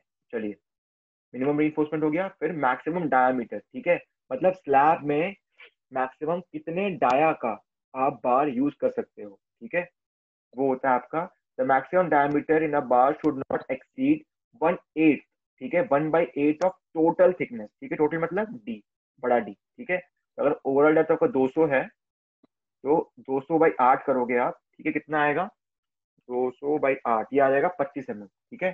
तो उस लैब में आपका 25 mm से ज्यादा का बार यूज नहीं कर सकते, ठीक है, समझ गए। तो दो चीजें पढ़ ली हमने, मिनिमम रीइंफोर्समेंट, मैक्सिमम डायमीटर, ठीक है। चलिए आगे बढ़ते हैं। डिस्ट्रीब्यूशन रीइंफोर्समेंट, ये बहुत इंपॉर्टेंट है, ठीक है। मैंने बताया था आपका, जैसे ये आपका LX है और ये आपका LY है, तो मेन जो रीइंफोर्समेंट होता है वो LX की डायरेक्शन में होता है, ठीक है, LX की डायरेक्शन में, ठीक है। पर हम LY डायरेक्शन में भी रीइंफोर्समेंट देंगे वन वे में, ठीक है, कितना देंगे, डिस्ट्रीब्यूशन रीइंफोर्समेंट होगा वो। क्यों होता है, क्योंकि देखो आपका कंक्रीट है तो उसमें पानी होगा, पानी पानी हुआ कंक्रीट में, जब कंक्रीट डालोगे तो पानी एनवायरनमेंट के कांटेक्ट में आएगा तो इवेपोरेट होगा, इवेपोरेट की वजह से क्या होगा, कंक्रीट सिकुड़ेगा, है ना, श्रिंक होगा। तो श्रिंक की वजह से टेंसाइल स्ट्रेसेस आएंगे उसमें, वो किस डायरेक्शन में आएगा, LX डायरेक्शन में आएगा कि LY डायरेक्शन में आएगा वो नहीं पता हमें, है ना।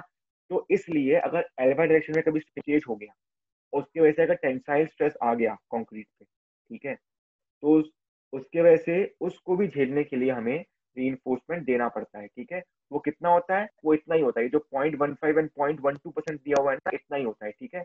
ये हम यहाँ पे LY डायरेक्शन में डिस्ट्रीब्यूशन रीइंफोर्समेंट दे देते हैं, ठीक है, डिस्ट्रीब्यूशन बार, ठीक है, ये देते हैं। कितना होता है वो, 0.15% या 0.12%। ये जो मिनिमम रीइंफोर्समेंट का क्लॉज है ना, ये इसलिए है, ठीक है ना, ताकि अगर आपको किसी भी डायरेक्शन में डिस्ट्रीब्यूशन रीइंफोर्समेंट देना पड़े तो वो इन वाले वैल्यूज से बड़ा होना चाहिए, ठीक है, 0.15% या 0.12%, वो डिपेंड करेगा कौन से टाइप का आपका बार है, ठीक है। चलिए, distribution reinforcement provided in longer span मतलब LY और body slab. The steel is as per criteria 1, मैंने बताया था criteria 1 जो है वो मेनली आपका distribution reinforcement का एरिया चेक करने के लिए होता है, given above, ठीक है, 0.15% माइल्ड स्टील के लिए, 0.12% HYSD के लिए, ठीक है। फंक्शन और डिस्ट्रीब्यूशन बार मोटा मोटा बताया आपको, श्रिंकेज के लिए होता है, श्रिंकेज की वजह से अगर टेंसाइल स्ट्रेस आया या फिर टेम्परेचर की वजह से, लो टेम्परेचर या हाई टेम्परेचर की वजह से कंक्रीट सिकुड़ा या कंक्रीट एक्सपैंड हुआ, तो उसके वजह से भी टेंसाइल स्ट्रेसेस आ सकते हैं, तो उसको भी झेलने के लिए डिस्ट्रीब्यूशन रीइंफोर्समेंट हम देते हैं, ठीक है। तो distribute the concentrated load coming on the slab to protect against shrinkage and temperature stresses, ठीक है, बताया था मैंने आपको। To keep the main steel bars in position, मतलब जो मेन स्टील बार्स है वो हटे ना, तो उसके मतलब वो ऊपर नीचे ना हो, जिस जहां पर देखो क्या होता है आपका डिस्ट्रीब्यूशन, जैसे आपका ये स्लैब का क्रॉस सेक्शन है समझ लीजिए, ठीक है। तो सबसे पहले हम मेन रीइंफोर्समेंट देते हैं, ठीक है, तो एक मिनट रुको, हाँ, ठीक है। सबसे पहले हम मेन रीइंफोर्समेंट, मेन कैसे देते हैं, बीम की तरह, जैसे बीम में देते थे मेन रीइंफोर्समेंट ऐसे, ठीक है। और इसके ऊपर, ठीक है, इसके ऊपर एक मिनट था, इसके ऊपर हम देते हैं डिस्ट्रीब्यूशन रीइंफोर्समेंट। आपको समझ में आ रहा होगा कि क्यों मैंने मेन रीइंफोर्समेंट को लाइन से बनाया है और डिस्ट्रीब्यूशन रीइंफोर्समेंट गोला से बनाया है, समझ में आ रहा है ना क्यों ऐसा हो रहा है, क्योंकि ये इस डायरेक्शन में है ना, ऐसे करके जा रहा है ये, ठीक है, तो 3D में देखोगे तो, ठीक है, क्योंकि main reinforcement distribution reinforcement 90 degree के एंगल में होता है, समझ गए। तो इसको मेन स्टील के ऊपर रखा जाता है, ठीक है, ताकि मेन स्टील अपने पोजीशन से हटे ना, ठीक है।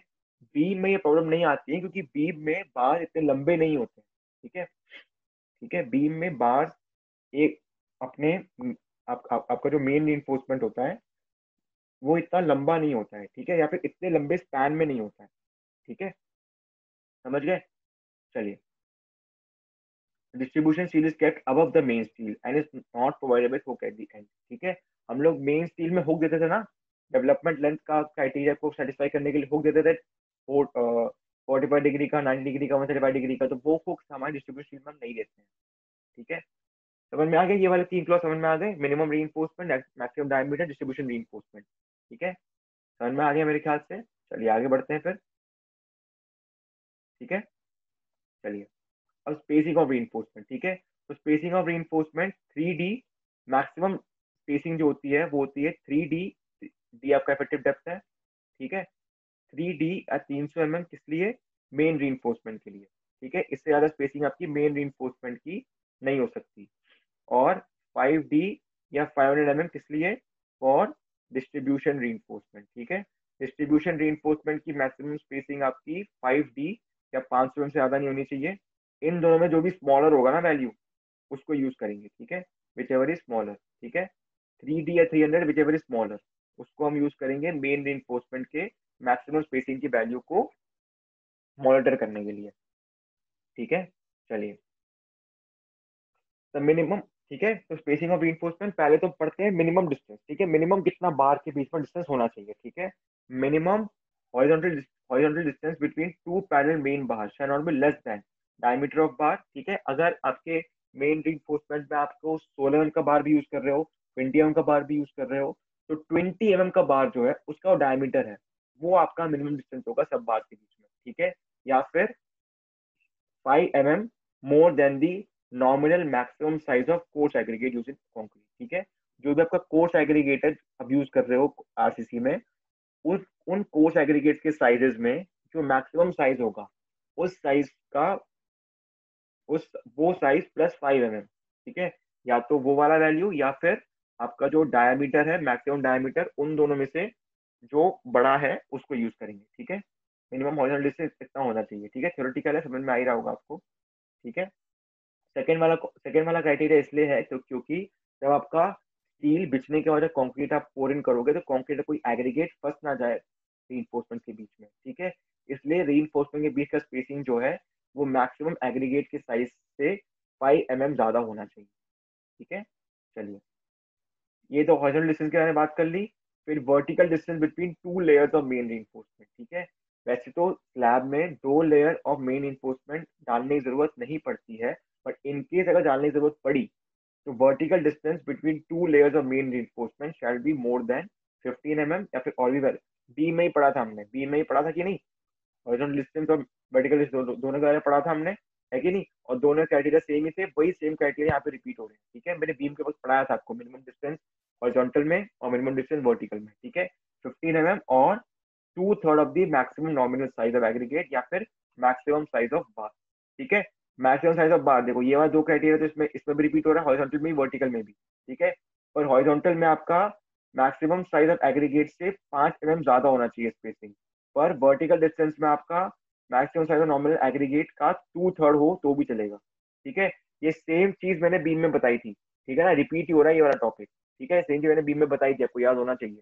ठीक है, ठीक है, तो वर्टिकल डिस्टेंस में क्या क्या 3 क्राइटेरिया है, 15 mm या 2/3 of the maximum size of aggregate या maximum size of the bar. ठीक है, समझ गए। ठीक है, चलिए आगे बढ़ते हैं। अब मैक्सिमम डिस्टेंस मैंने बता ही दिया था आपको, मेन रीइंफोर्समेंट के लिए 3D या 300 mm। ठीक है, और डिस्ट्रीब्यूशन स्टील के लिए 5 टाइम्स इफेक्टिव डेप्थ या 450, सॉरी यहाँ मैंने 500 बता दिया शुरुआत में, गलत था, 450 है। ठीक है, 5D या 450 mm for distribution steel, 3D या 300 mm फॉर मेन स्टील। ठीक है, आपको ये क्राइटेरिया याद होने चाहिए। ठीक है ना, ये लिखने के लिए आ सकता है पूरा का पूरा। ठीक है ना, तो मिनिमम स्पेसिंग मैंने बात कर ली, मैक्सिमम स्पेसिंग मैंने बात कर ली। ठीक है, चलिए आगे बढ़ते हैं। फिर कवर। कवर तो मैंने बताया था आपको, वैसे तो देखो स्लैब में 15 to 20 mm के बीच का कवर देते हैं हम।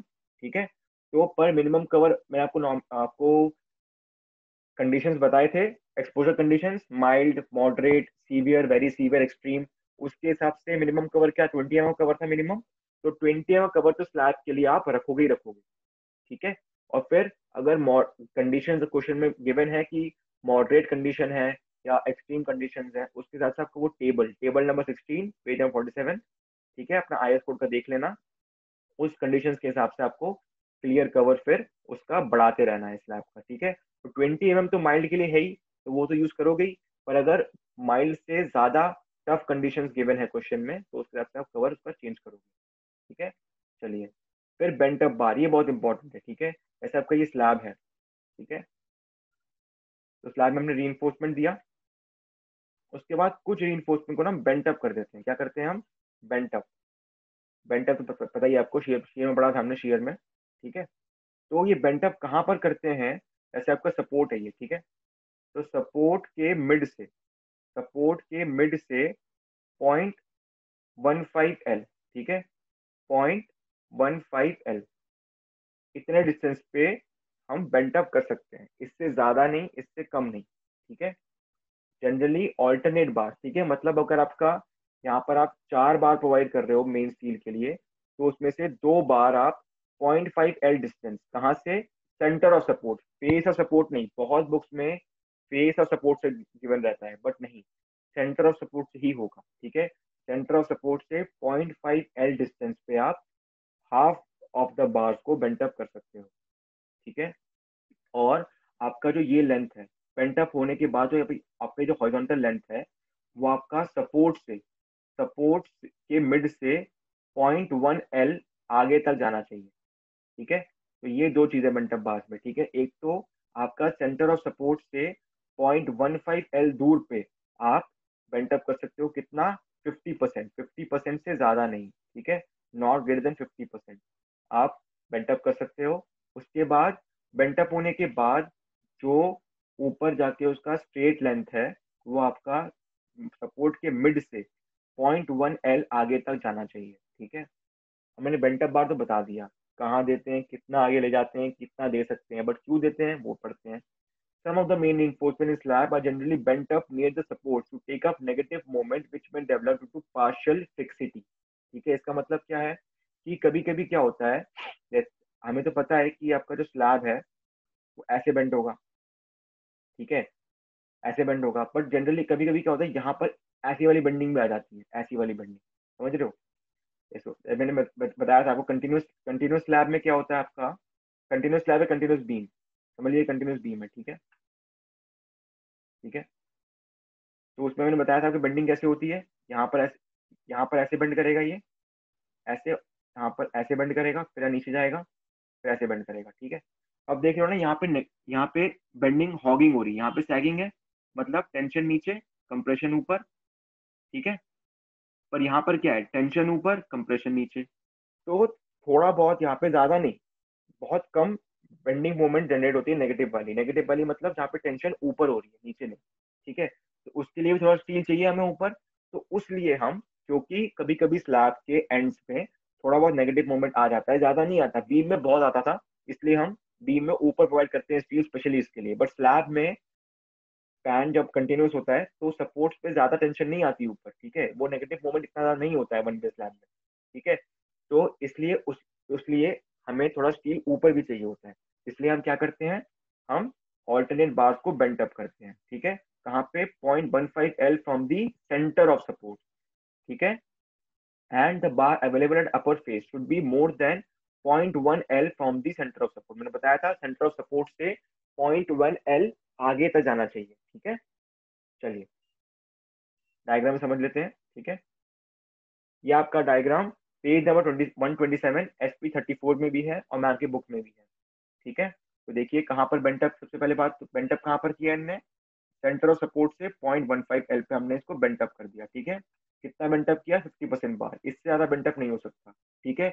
और सेंटर ऑफ सपोर्ट से तो ये वाला ये स्ट्रेट लेंथ है, इस स्ट्रेट लेंथ का वो लेंथ जो सेंटर ऑफ सपोर्ट से आगे जा रहा है, ये वाला लेंथ, ठीक है, ये वाला लेंथ आपका ग्रेटर देन 0.1 L होना चाहिए, ठीक है। और एल क्या है, ये भी इंपॉर्टेंट है, एल है आपका सेंटर टू सेंटर डिस्टेंस, ठीक है, बिटवीन द सपोर्ट, ठीक है। या फिर ये ले लीजिए, फिर एल इफेक्टिव ले लीजिए, जो भी आपको मन करे, ठीक है। जनरली एल इफेक्टिव ही होता है ये, क्योंकि आपका एल इफेक्टिव होता है जनरली, ठीक है। बट आप सेंटर टू सेंटर सपोर्ट ये भी ले सकते हो इसको, या फिर एल इफेक्टिव ले लीजिए, कोई बात नहीं है, आपके ऊपर है, ठीक है। तो उसका 0.15 टाइम्स या फिर L/7, ठीक है, दोनों सेम ही चीज होती है। उतना distance from the centre of support, उतने डिस्टेंस से आप बेंट अप कर सकते हो। और बेंट अप करने के बाद जो ऊपर स्ट्रेट लेंथ है, वो straight length beyond the centre of support जाना चाहिए। कितना जाना चाहिए? 0.1 L जाना चाहिए। ठीक है, 0.1 L, 50%, 0.15 L और L इफेक्टिव, ये चार चीजें हैं बेंट अप बार में जो इंपॉर्टेंट है। समझ में आ गया बेंट अप बार आपको? ठीक है, ठीक है। L effective, Shubham, L effective मैंने बताया, ठीक है, एल इफेक्टिव। ठीक है, चलिए, ठीक है, आगे बढ़ते हैं। अब कर्टेलमेंट मैंने बताया आपको, कर्टेलमेंट किसकी वजह से होता है? जब आपका बेंडिंग मोमेंट कम हो रहा होता है, क्योंकि बेंडिंग मोमेंट सपोर्ट पे कम है, तो इस हिसाब से कर्टेलमेंट कर सकते हो। ठीक है, कर्टेलमेंट भी कहाँ पर होती है? जहां पर कर्टेलमेंट आप थ्योरेटिकली कर सकते हो, उससे एल नॉट या 12.5 उतना आप आगे ले जाते हो, उसके बाद कर्टेल करते हो उसको। ठीक है, एल नॉट नहीं, सॉरी, 12.5 या डी। आपको याद होगा ना कर्टेलमेंट के रूल्स जो थे, अगर याद नहीं है तो प्रीवियस क्लास में देख लेना। ठीक है, वही कर्टेलमेंट रूल्स आपके स्लैब में भी है, बट जनरली स्लैब में हम कर्टेलमेंट नहीं करते हैं। जहां पर भी कर्टेलमेंट करने की जरूरत अगर पड़ती है तो हम उसको बेंट अप कर देते हैं। ठीक है, but in practice bars are bent and not curtailed in slab. ठीक है, बीम में हम बेंडिंग मोमेंट की कम होने के अकॉर्डिंग हम लोग उसको कर्टेल करते थे बार्स को, बट यहाँ पर हम कर्टेल नहीं करते हैं स्लैब में। ठीक है, हम उसको बेंट अप करते हैं।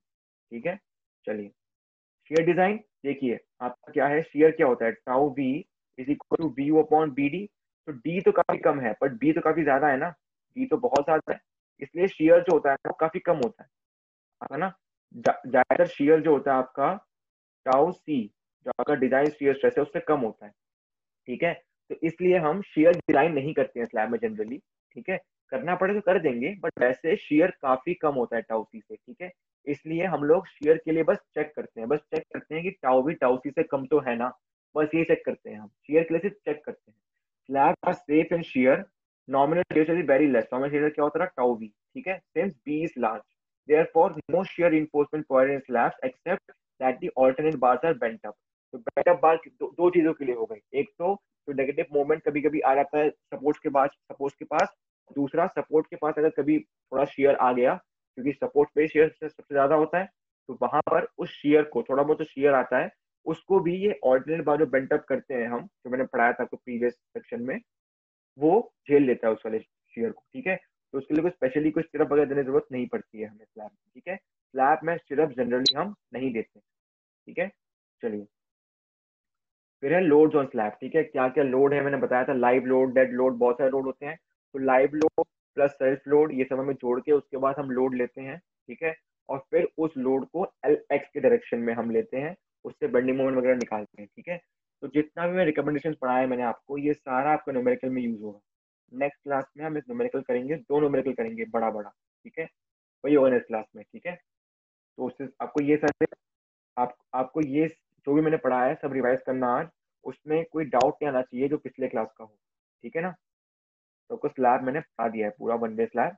अब न्यूमेरिकल बाकी है इसका बस। ठीक है, design of one way slab ये सब पढ़ेंगे नेक्स्ट क्लास में। ठीक है, कुछ नहीं है, बीम की तरह ही होता है, सारे फॉर्मूले बीम के ही हैं। ठीक है, बस इसमें आपका विड्थ ऑफ बीम 1000 mm होता है, और एल बाई डी रेशियो में आपका, एल बाई डी रेशियो तो यूज होता ही है। ठीक है, ठीक है, बस विड्थ ऑफ बीम को 1000 mm लेते हैं।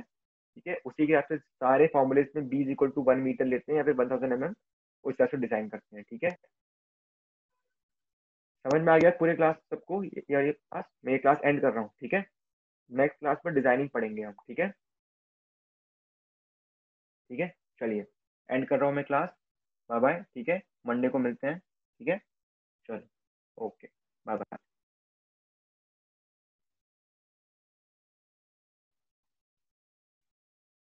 बाकी पढ़ते रहो। ठीक है, आईएस कोड के इंपॉर्टेंट सेक्शंस मार्क करते रहो। ठीक है, ठीक है, स्लैब कुछ नहीं है, डरो मत, one way slab is just like beam. ठीक है, सब पढ़ा दूंगा, सब क्लियर हो जाएगा। ठीक है, न्यूमेरिकल के बाद ये वाली क्लास भी क्लियर हो जाएगी, कोई अगर डाउट आ रहा है तो। ठीक है, चलिए, बाय बाय।